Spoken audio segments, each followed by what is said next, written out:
זה הסיפור הידוע, איך התחיל כל השיר, אליקו ויוסיקו. היה בר מצווה לבן דוד שלי.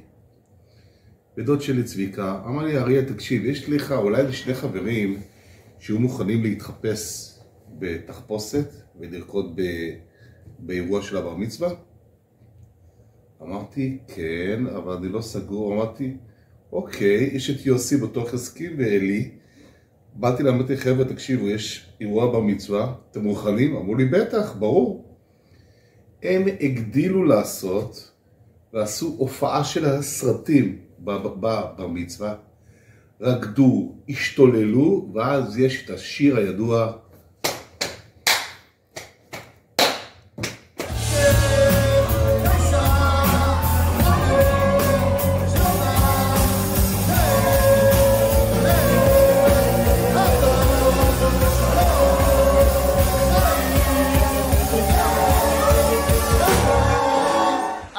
שמי יוסיקו ואותו קוראים אליקו ואנחנו שתי גורילות מפחידות. אנחנו אוהבים לרקוד, לשיר הרבה ולעבוד, אחרי שתפתח אולי עם הברכות. אז הטוב במשפחה ובריאות והצלחה, אך במיוחד לזוג המאושר, ובחיים יצליחו, יקיימו מה שיבטיחו, ושבקרוב נראה שבקרוב נראה בצבא.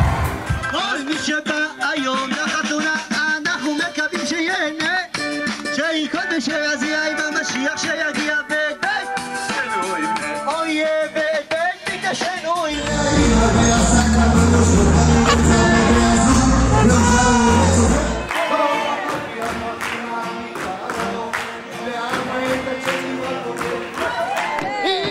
נגמר השיר והיה ממש אדיר, רק רציתי לשמח כאן אתכם. אז בשם המשפחה תודה שבאתם לשיחה, ואני עוד אפגש עוד אצלכם, ושבקרוב נראה בצבא, שבקרוב נראה,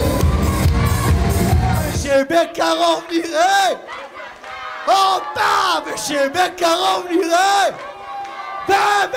ושבקרוב נראה כולם, ושבקרוב נראה בזכר, ושבקרוב בזכר,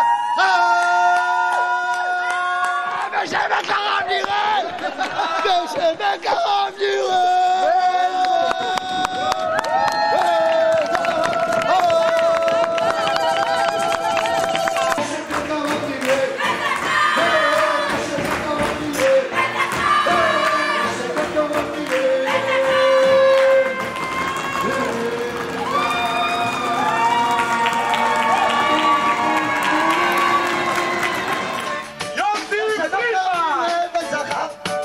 שבקרוב נראה בזכר, ושבקרוב נראה